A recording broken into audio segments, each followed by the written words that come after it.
अस्सलाम वालेकुम। टीम 10 की तरफ से ये इस कोर्स का लेक्चर 5 का पार्ट 4 है। पेन पेपर पेंसिल पकड़ लें ताकि आप इंपॉर्टेंट पॉइंट्स को नोट डाउन कर सकें। पैटर्न बेस्ड ट्रेडिंग को कंटिन्यू करते हुए अब हम बात करेंगे flag and pen and chart patterns पे। हम जानेंगे कि ये कैसे फॉर्म होते हैं, इनके बीच में क्या फ़र्क है और किस तरह इन पे ट्रेडिंग करनी है। तो दोस्तों, फ्लैग पैटर्न्स या पेन पैटर्न्स दो टाइप के होते हैं, बुलिश या बेरिश। तो सबसे पहले स्टार्ट करते हैं फ्लैग पैटर्न्स की और स्टार्ट करते हैं बुलिश फ्लैग से। तो दोस्तों, स्टार्ट करते हैं बुलिश फ्लैग से।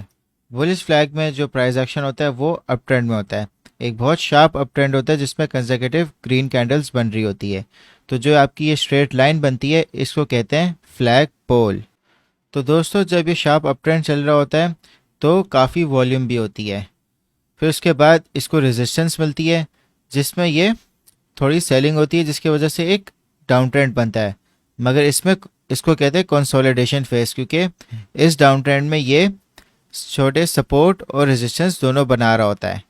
तो दो कंसेक्यूटिव सपोर्ट और रेजिस्टेंस के बाद फिर इसका ब्रेकआउट होता है। तो आप चैनल के थ्रू यूज़ करके ये इसकी लाइंस बना सकते हो। इस तरह आपका चैनल बन जाएगा। तो दोस्तों, जब इसके दो कंसेक्यूटिव सपोर्ट और रेजिस्टेंस के बाद फिर इसका ब्रेकआउट होगा और दोबारा से एक शार्प अप ट्रेंड चलेगा। अब जो आपका टारगेट होगा इसका, जो इसका नेक्स्ट शार्प अप ट्रेंड होगा वो फ्लैग पोल के बराबर होगा। तो आप एक बहुत अच्छी ट्रेड बना सकते हो। मगर आपने ट्रेडिंग इस तरह करनी है कि जब भी पूरा एक फ्लैग पैटर्न कंप्लीट हो जाए और यहाँ पे ब्रेकआउट हो जाए, तो जो फर्स्ट ब्रेकआउट कैंडल होगी वो आपकी कंफर्मेशन होगी और उसमें वॉल्यूम ज़्यादा होना चाहिए।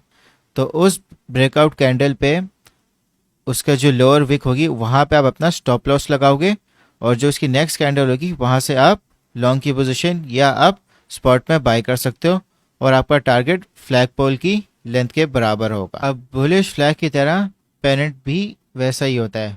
जो बुलिश पेनेंट होता है सेम उसमें फ्लैग पोल होता है, एक शार्प अप ट्रेंड होता है। मगर जिस तरह बुलिश फ्लैग में पैरेलल लाइंस थी, इसमें क्या होता है कि इसमें एक दो ट्रेंड लाइंस हैं जिसमें जो प्राइस एक्शन है वो साइडवेज मूव करता हुआ स्क्वीज हो रहा होता है।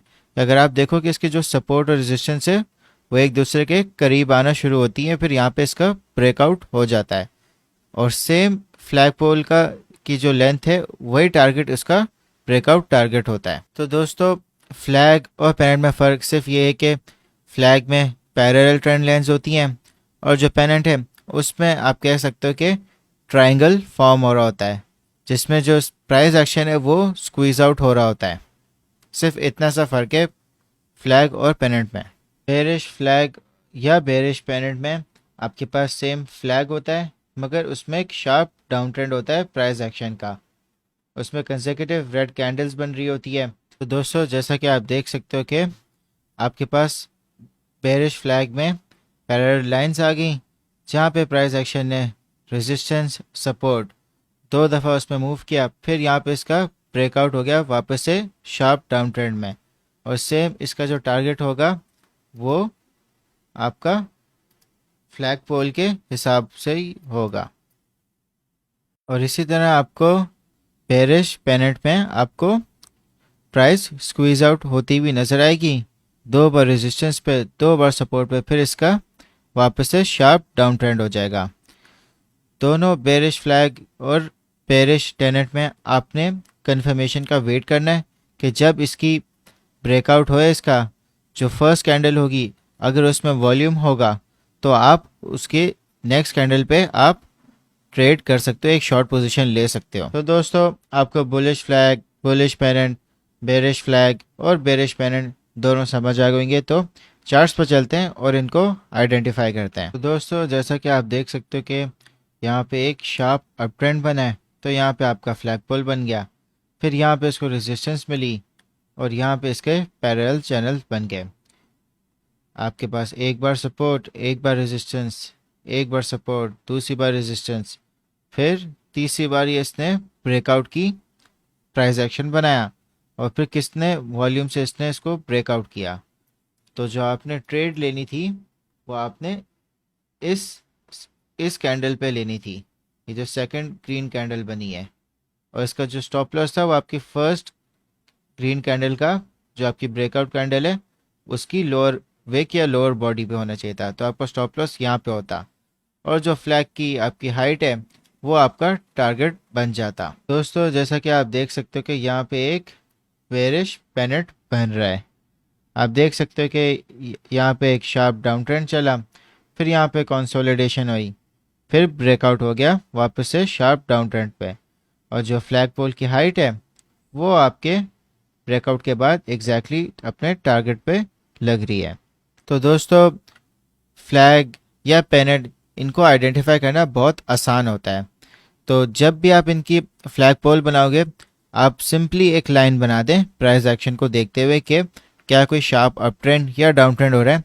और कोई मसला नहीं है कि अगर शार्प डाउन ट्रेंड चल रहा है उसमें कुछ आपकी ग्रीन कैंडल्स भी आ जाए, क्योंकि मार्केट है बाइंग और सेलिंग होती रहती है, मगर आपने ट्रेंड को आइडेंटिफाई करना है और पैटर्न को देखना है कि कहाँ पे उसको रेजिस्टेंस मिले और कहाँ पे उसकी कंसोलिडेशन होए और फिर कहाँ पे उसका वॉल्यूम के साथ ब्रेकआउट हो रहा है। दोस्तों सबसे इम्पोर्टेंट बात यह है कि जब भी फ्लैग पैटर्न बने या पेनेट बने आपने जो अपनी ट्रेड है वो सिर्फ ब्रेकआउट कंफर्मेशन पे लेनी है। और याद रखना कि जब भी ब्रेकआउट कंफर्मेशन आपको मिले तो आप वॉल्यूम के थ्रू उसको लाजमी देखना कि अगर उस ब्रेकआउट में वॉल्यूम ज़्यादा है तो वो एक जेन्युइन ब्रेकआउट है, अगर उसमें वॉल्यूम नहीं है तो वो एक फेक ब्रेकआउट है। तो दोस्तों आप सबके लिए टास्क ये है कि आपने कोई भी दो सिंबल्स पे दो फ्लैग पैटर्न्स बनाने या पेनेट पैटर्न्स बनाने, ये आपकी मर्ज़ी है। तो आप कमेंट सेक्शन में उनको आंसर करना।